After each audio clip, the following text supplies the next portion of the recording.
Hello, hello, hello, hello, everyone. How are you? I hope you are blessed. Yes, we are blessed. In Jesus' name. The song says, I am blessed. I am blessed every day of my life. I am blessed, blessed, blessed, blessed, blessed. When I wake up in the morning and I put my head to rest, I am blessed. I am blessed. Are you blessed? Are you blessed? Are you blessed? Every day of your life, are you blessed, blessed, blessed, blessed, blessed? When you wake up in the morning and you put your head to rest, are you blessed? Yes, we are blessed. Thank you, Mary. How are you, Mary? It's nice for you to join me singing. Yes, we are blessed. We are children of blessings. We are children of blessings. The covenant of blessings is upon our life because Jesus paid the price. In full, he paid it. Thank you very much. Thank you very much. There is a video I saw. It's really flabbergasted me, I'm telling you. From home.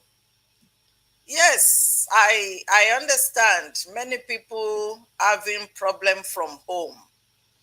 And you see that many people that have problem from home, if they do not get in touch with the Lord, you see that that pattern will continue to follow such person. Yes, but when we come to the Lord, according to Galatians 3:18, it says Jesus broke that curse.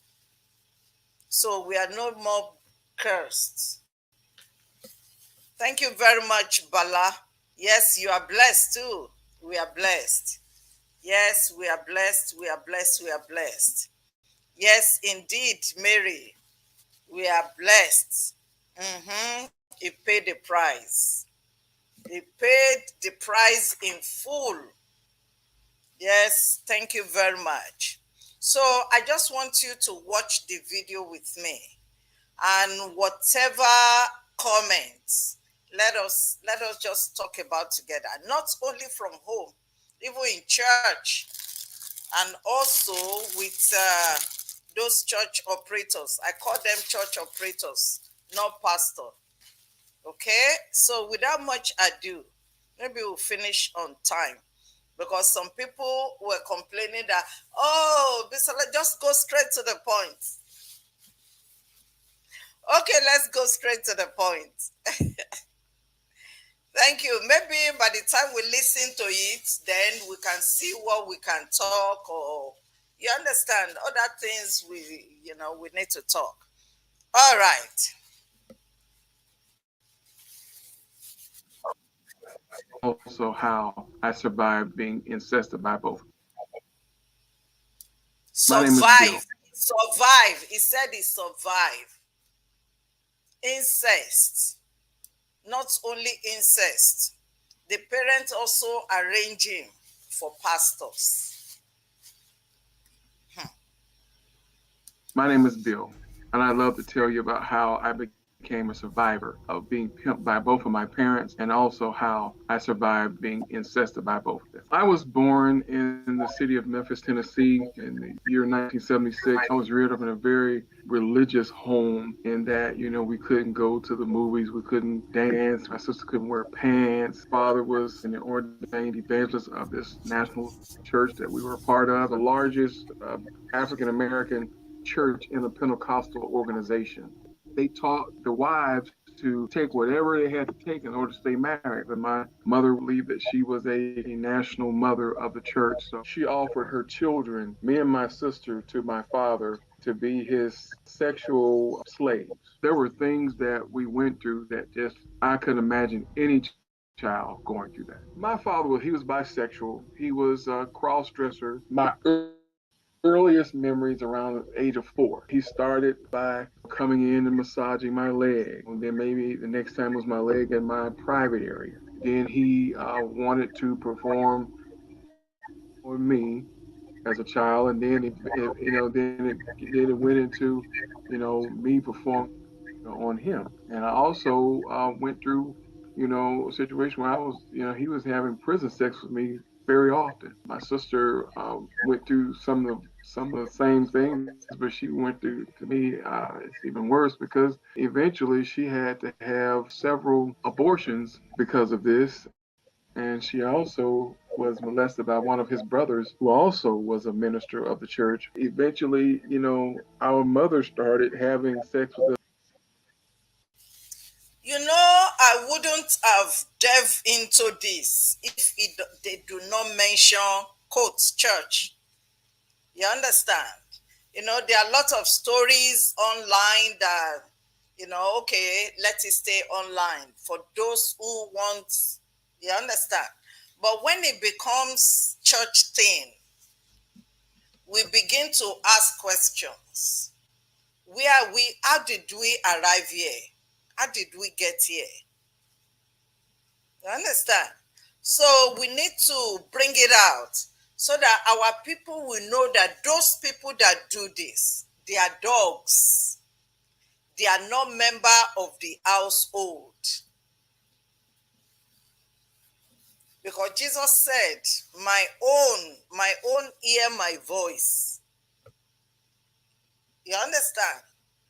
And if you just newly get a dog, you see that the dog will be wayward, peeing everywhere, pooing everywhere. But after, couple of time that you have been angry or correcting or this, you see that even dog, the animal dog, will change. Not to talk of human being. What kind of spirits resides in them? See, if you want to kill yourself, if you are unwell,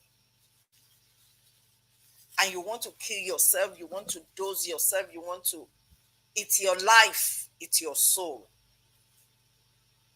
But don't bring it on to another person.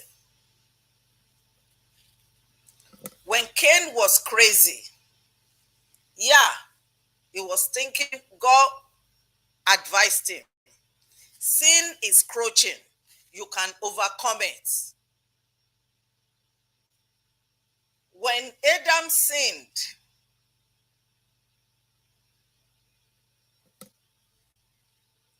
God cursed the ground.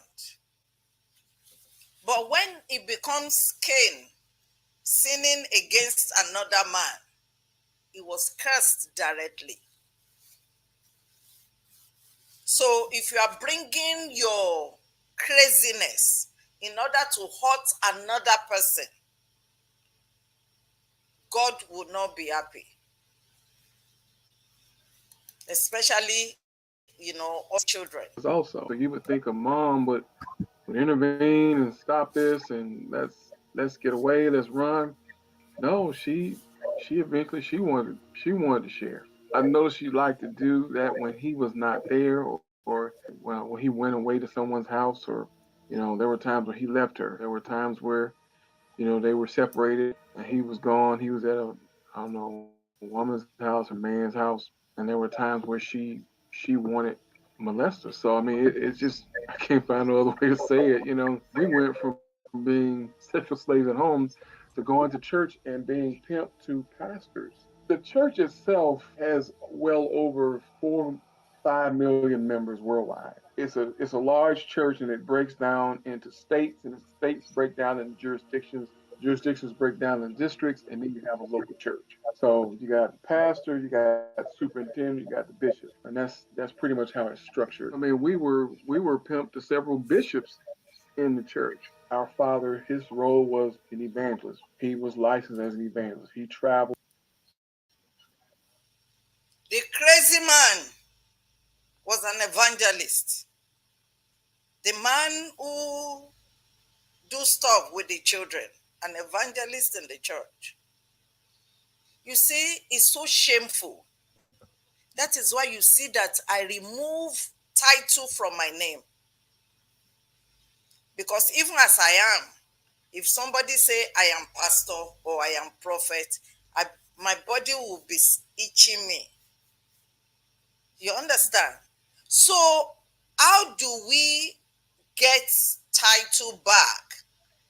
By your fruits, the fruit you bear. People will say, oh, is that not what happened in Antioch?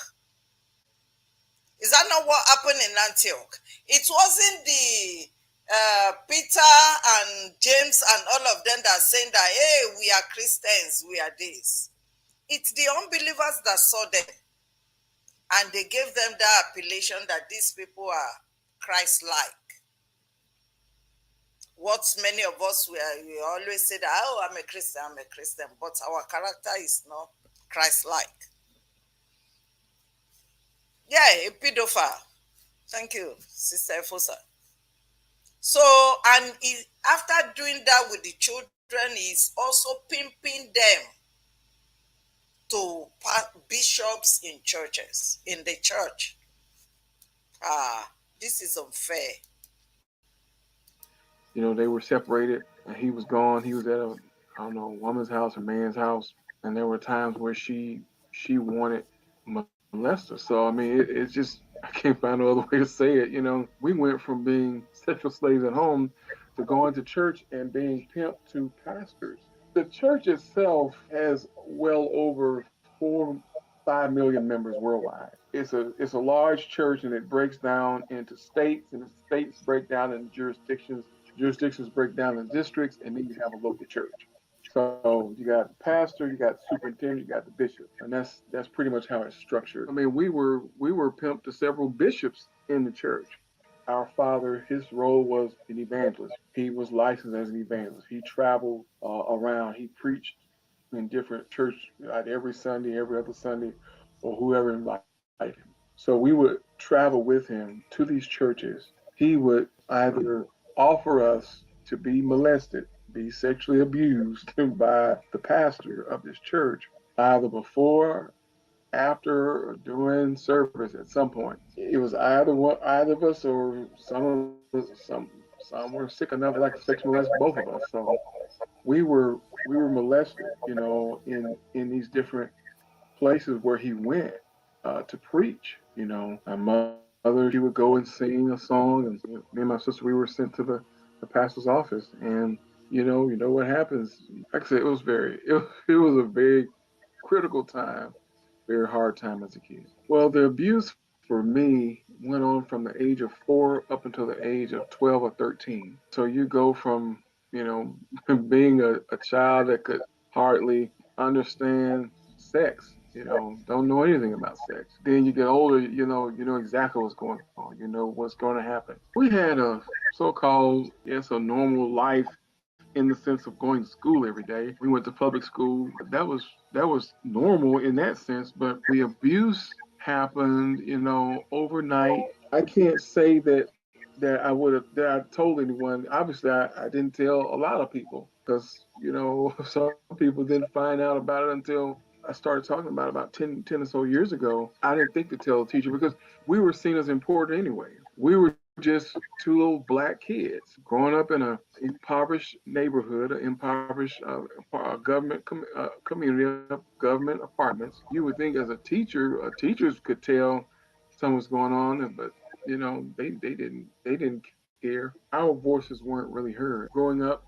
I remember my room, and I remember going to my room, and I remember where all of the pimping began was there were men standing outside my window wanting to get inside my bedroom because obviously my father had told them, you can come into this room and you can have sex with my sons. You would think that this right here would be traumatic, but I mean, it just got worse and worse and worse. I remember feeling numb a lot as a kid. You can get to the point where it's just, it happens so much until you just like are dead. But I remember coming just like I would go to another place, another world when that would happen because it was a world that seemed to be more exciting than one I was allowed to have. Wishing it would be over, just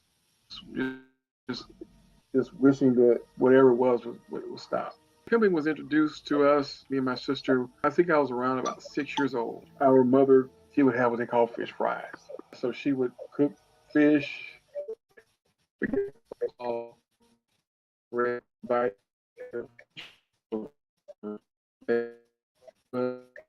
my and send the preachers in.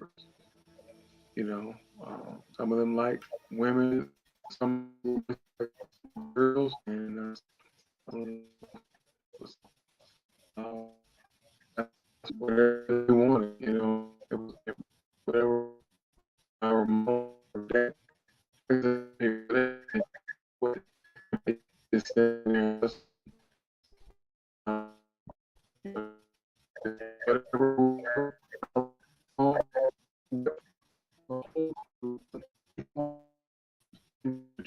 So I mean, that was so hard. I mean, it was when I think back, it was a really difficult upbringing. It was a very hard upbringing. You could deal with rules and this sexual assault years.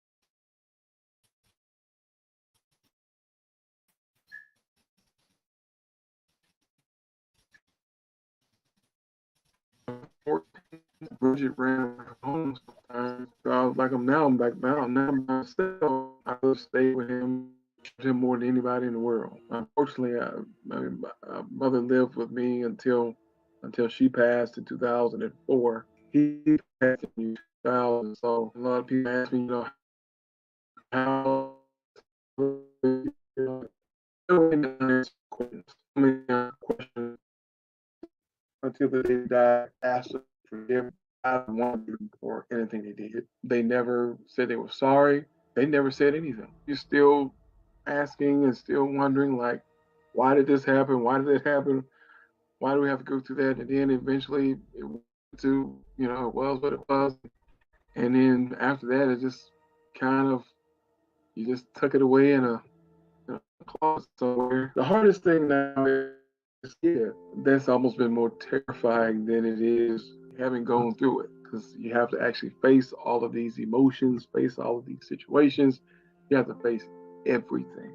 For me, I have to do exactly what the Word of God tells me, and that is to forgive. That has been a very bitter road. I started in ministry when I was in second semester of college. A lot of people, I've talked to over the last few years are like really shocked that I could be a minister and having been molested by my father was a minister and so many other ministers. I don't I don't blame God for it. I don't go down the road of, well, God is not in control. Well, I said God is in control because I'm still here. I'm here to tell my story. He allowed me to go through that. Allowed my sister to go through that. Unfortunately, he he knew that we had some strength in us somewhere in order to live through it, and that today we will be able to tell the story of how we were pimped and how we were molested, by our own parents. Why do I share my story? I want to help people. I want to talk, and maybe someone can listen and hear me talk. They will get some kind of encouragement from that. I've gotten 3 degrees. I've gotten a bachelor's degree. I've gotten 2 master's degrees. So I'm going to law school. My life is kind of like I should have went to law school when I first went after high school, but things happened and I got more money, which where I was studying. So I said, well, I'll forget about it. Well, I'm 44 years old, and it's right back in my face. I just can't ignore it. I can't ignore it now. So I want to go to law school for religious rights, to protect the church, and religious rights of the church, but I also want to protect civil rights. I want to help other people. How do I educate others of my past? Well, I know that being a man, being a male, that there are a lot of men out here who've been molested like me. Some probably have gone through worse. A lot of them probably gone through worse than what I've gone through. I want to help them a voice, but I also want to give a voice to as many as will hear me. I would love to, I love to share my story now. I like to talk more about what we went through. I am writing a book. We are some close descendants of Alex Haley, who wrote the Book of Roots. I've given the name of the book is Twisted Roots. I would like to help people because I'm still teaching myself by the Word of God on forgiving, and I think that forgiveness is very important. I think forgiveness is very powerful. Hate doesn't accomplish anything. Hate makes you more sick. Hate is not the answer. How do I get my story out? Or started a couple of years ago. I was on a nationally syndicated show, and since then I'm in different type work settings and in the church. I have found a place for me to talk. Eventually, I believe on a nationally that I'll be able to tell my story again. I'm in a situation where I'm just wanting to share my story more. Me and my sister tried to report some of the things that were happening. We had started some litigation against the church with some of the things that happened to us. We came to a stopping point because of the way the civil laws work in the state of Tennessee. Tennessee is still one of those states where, you have a very hard time trying to and sue an organization like in the state of New York to bring in a lawsuit against an organization for being molested or whatever the case was. So, but that has not happened in the state of Tennessee. So, right now we're not moving anywhere with it, but it's still on our minds. How do I go on, or where have I found the strength to go on? Well, my senior pastor, Apostle Victoria Watt, she's been very helpful. I mean, she's uh, she's been so helpful in so many ways. She's a prophet. She actually saw something in a dream, and that's where the doors begin to open. I mean, imagine I'm in my mid 30s and this door is reopening because she saw something way back then that happened, and I had never told anyone other than my sisters. We've gotten some therapy as far as the church is concerned. The church has helped me to get along, but we are, we're taking it day by day. Why do I share my story so proudly, so openly? I believe that I can help others. I'd like to, help as many people as I can. I don't know what everyone's destiny is or whatever they're trying to achieve, but like I said, I've gone on. I've gotten 3 other degrees because there's something I'm trying to do as far as going to law school. So I mean, there are things that I'm trying to do academically that's maybe a little different from someone else. But maybe someone else has a hope or a dream and don't believe they can achieve it, because this happened. Well, that happened, but I believe that people can create a better ending. Did I think about killing myself? Yes, I thought about killing myself. I was maybe 9 or 10 years old, and I had swallowed a whole bottle of Tylenol pills. They had taken me to the hospital, children's hospital in Memphis, and they pumped my stomach. I'm still alive. Yeah, I've had some behavioral issues. I know that they say, well, he's probably bipolar or schizophrenic. Well, I mean, I'm glad I'm not dead. It's just good to talk, as far as a counselor is concerned or therapist is concerned. I do believe that, if I can continue to help other people, I'll essentially help my own self. For me, what helped me was faith. I know that people have a lot of opinions about faith and God and all, but what helped me was God. Faith and God helped me, and He helped me through other people. So I would like to tell other people to forgive, and if you're still in that situation, you need to find a way to get out. You can forgive, but I don't want to give you that freedom in my life to bring something else on me. I would like for people to just get away, get out, and find a place where they feel safe to get the help that they need. Find some people that you can trust and let someone help you. You can't make it on your own. You can't get there by yourself. Someone else has to help you, direct you in those places. I thank you for listening to my story. I hope it has helped you. I hope that you can gain something positive from something that I shared today. And thank you for your time.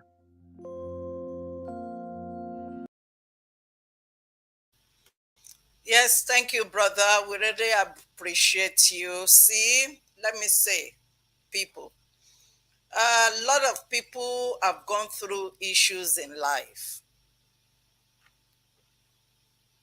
But I want to say, it's really bad if you bottle it up in yourself. It's really bad. The more you begin to talk about it, the more you dispel that evil out of yourself. You just try it.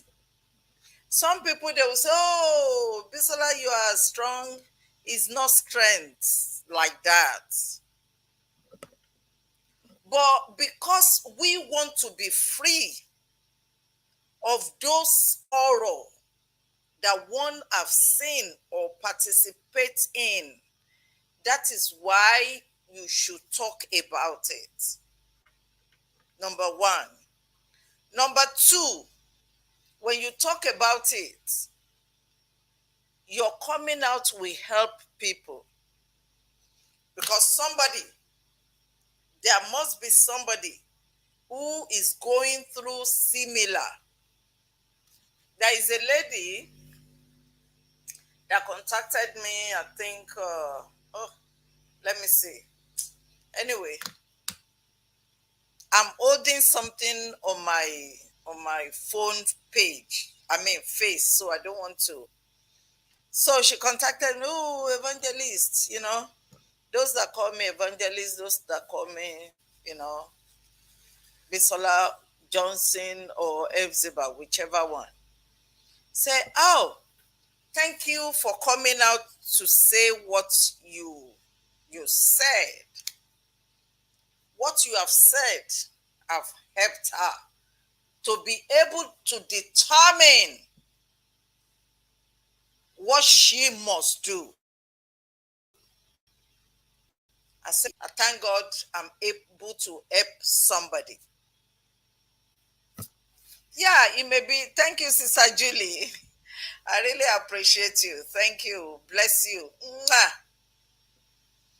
So, after talking about it, number one, you help yourself to dispel those evil out of you. Number two, you help somebody. If you don't help yourself, you can't help another person because you cannot give what you don't have.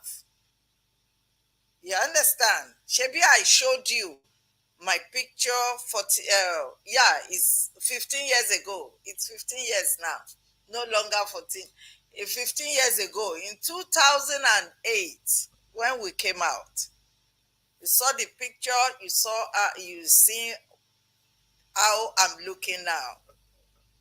All those evil has been dispelled out. If you bottle it, that is why you see some people having behavior issues, behavioral, or don't let me bite my tongue, having behavior issues because they are bleeding spiritually. It's like somebody who have ectopic pregnancy. When they have ectopic pregnancy, because the fetus because the fetus is not in the right place, the person will be bleeding, and that person will not bleed out. That person will be bleeding internally. That when somebody is bleeding internally, that is death. If God help you, the bleeding will flow out. Then you begin to see, why am I bleeding? Why pregnant? Then you go to the hospital. Then they will check you, and they see that the baby is outside of your womb. So same thing. People who have gone through issues in life, you understand? You see that they will be bleeding spiritually, and that bleeding will bring out their behavior pattern. If you go into life of people like Fatai, TB Joshua, you know that something must have taken place, and because they are not healed, they continue to hurt. Like this man now, he said he has moved on, he went to school. Many people are bleeding who have behavior pattern.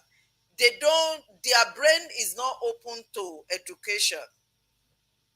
He said he has moved on and is doing good. He has gotten different, And why is coming out? Because a lot of you say that, why are you coming out to tell on your master? We need to tell on your master so that people will know the truth about your master. You understand? So that people will know. You need to come out to say what happened to you. Thank you very much, Sister Julie. Thank you. I appreciate you. Thank you. You understand? And after coming out to dispel evil out of you by telling your story, you need to tell your story because you are created wonderfully and beautifully. No one has right to torment you. No one has right to handle you wrongly. So you are a freeborn. Okay? So by the time you have come out to tell your story, number one, in order for you to be able, for your mind to be well rested, you must forgive your past. You must see them and offer them what they don't deserve. So that you are over them when you offer them that forgiveness, even though they don't deserve it. You remember, we all don't deserve mercy, but God offered us mercy. So they don't deserve it, because how can a old man, full-grown man, begin to molest children where their body is not like yourself, their mind, their emotion is not like yourself, and you are introducing them to evil? So if those children do not have, do not get help, they too, they will replicate those people that molest them. That is how society become the way it is. Just like Daniel replicating TB Joshua, just like John Chi in Cameroon, there is a young girl we know. I don't want to go into details because you will eventually hear the full story, but I don't want to jump the gun. A young girl that lived together with John Chi in Squan. And because she has issue in Squan, she ran to Cameroon, and John Chi was sexually abusing her in John Chi church. What can you say about that? So replicating is mental. And this lady, I think I'm going to share this video with her because she doesn't want to hear anything called Jesus, even though we have been talking to her. And this man said something that is not holding God, is not holding anything against God. That is, I love that. And that is the point that lady was saying, that she has never experienced. I say you have experienced God. That you are alive, you are well today, is because God is involved in your matter. There are many people they have not go through half of what you went through, and they are forgotten. It's because God still have something for you to do on earth. That's why you're still here. And that experience that you had, you need to use it to help somebody so that you not become unprofitable servants. Okay? We forgive them. Then by the time you forgive, that forgiveness is for them, is for yourself, because it will heal you. Okay? You will not be thinking about them. You will not see them and be shocked. You not see them and your mind is, you see them, you look at them eyeballs to eyeballs and say, that's the way you can behave. I have moved on. I have power over you. What you have done to me is for me to be destroyed or to collapse. You meant it for evil, as Joseph said to his brother in Genesis 50:20 down. Say, you meant it for evil, but God has planned it for good, so that I can turn around to be a blessing to you. I remember a woman when, after I left Squan, I have not gotten myself. I was just moving from one place to another.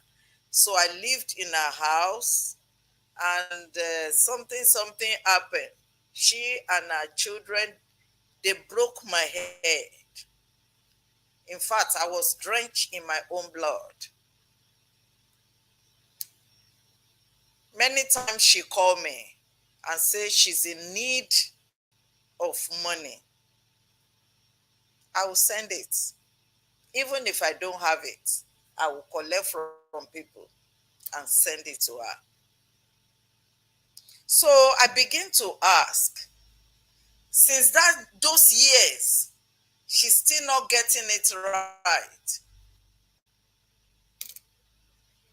And for me, I do not hold it against anybody. Do I look like somebody who is thinking about somebody? I've moved on. I have other things to do.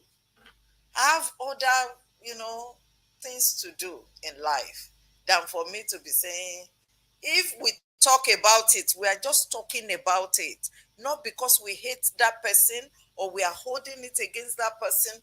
We are talking it, in fact, to use it to help people. I remember another person when I was moving here and there. Okay, these are my stuff, keep it for me. I'm running to the north. And by the time I called the person, where are my stuff? The person blocked me. It was later, and why the person blocked me, this, my documents, my school certificates, all. And why I was in that panicking, Holy Spirit spoke to me, say, forgive, forgive. For me at that time, it wasn't easy. But because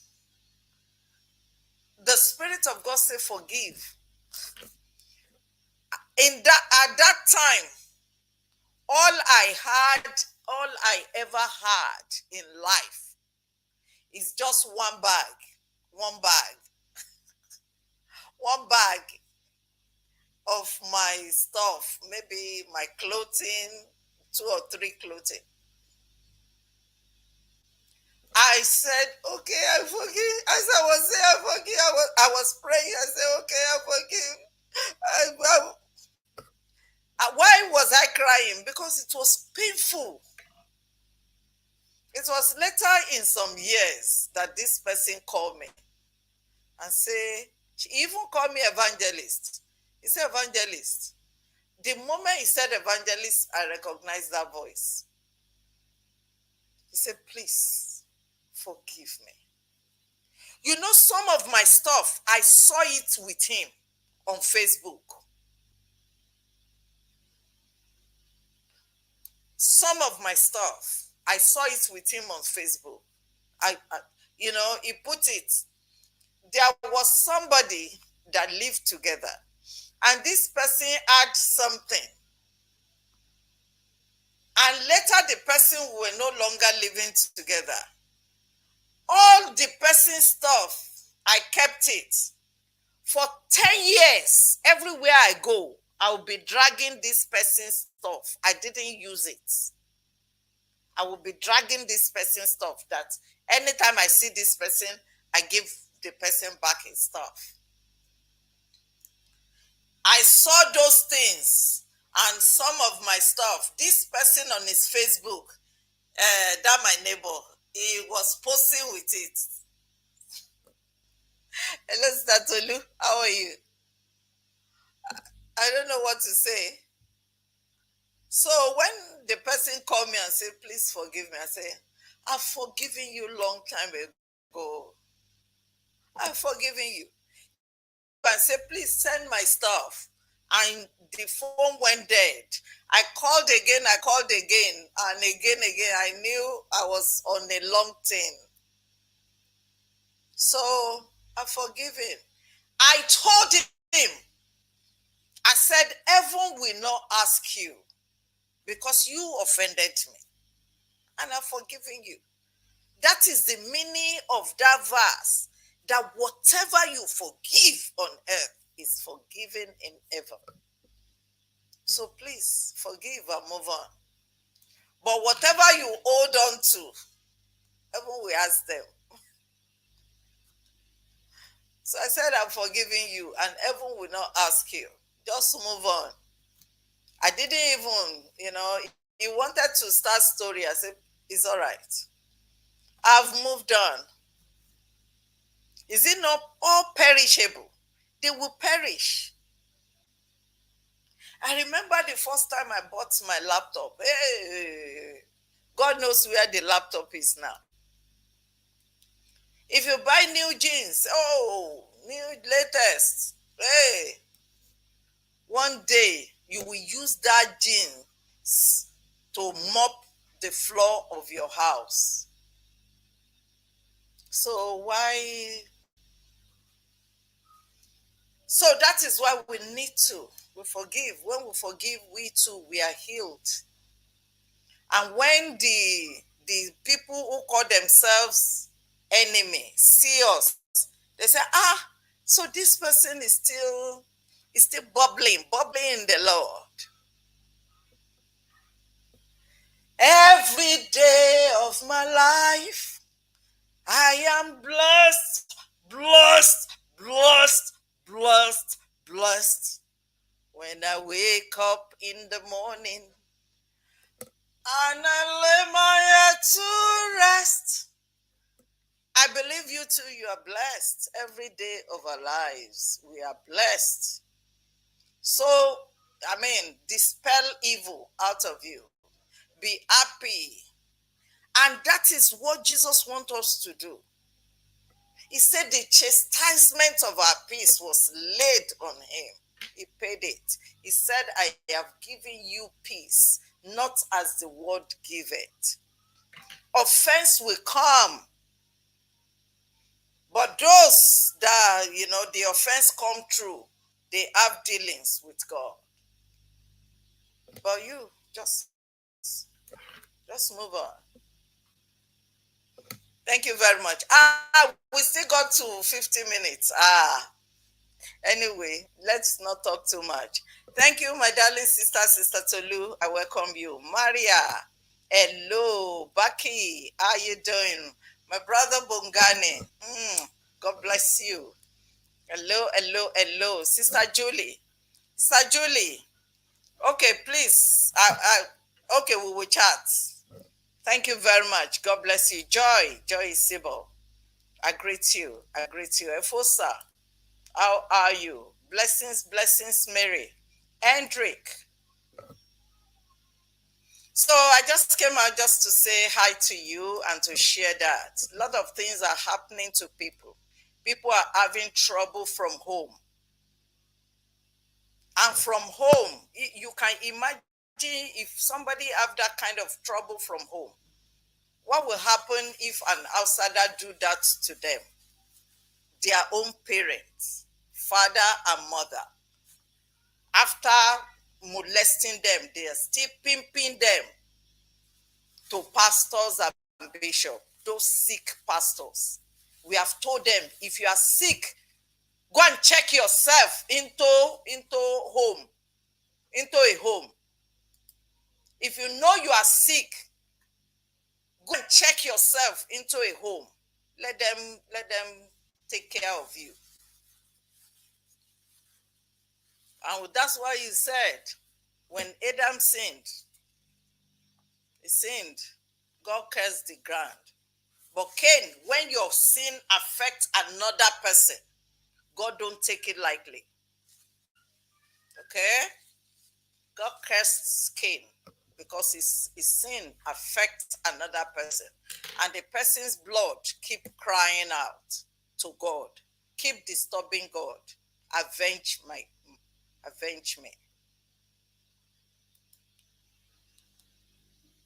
From Texas. Hey, the Cowboys.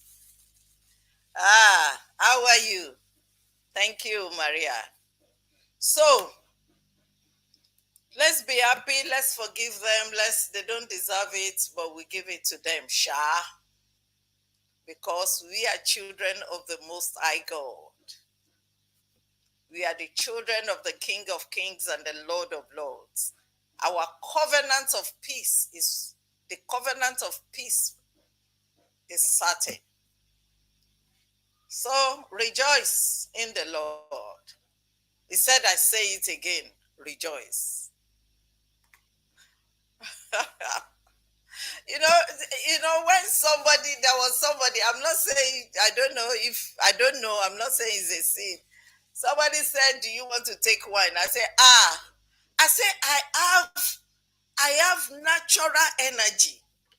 If I have natural energy. So if I now drink this wine, if I talk, the whole neighborhood will be hearing my voice. Because, when you drink, some levels of alcohol, it transports you into another frequency. So I don't need anything to give me any energizer. Shiloh, you are my tranquilizer. Shiloh, Jesus means Shiloh.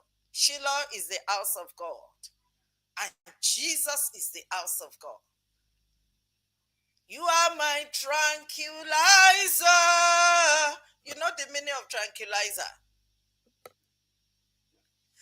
Those who are under, maybe some drugs they will understand. It tranquilizes you. Peace.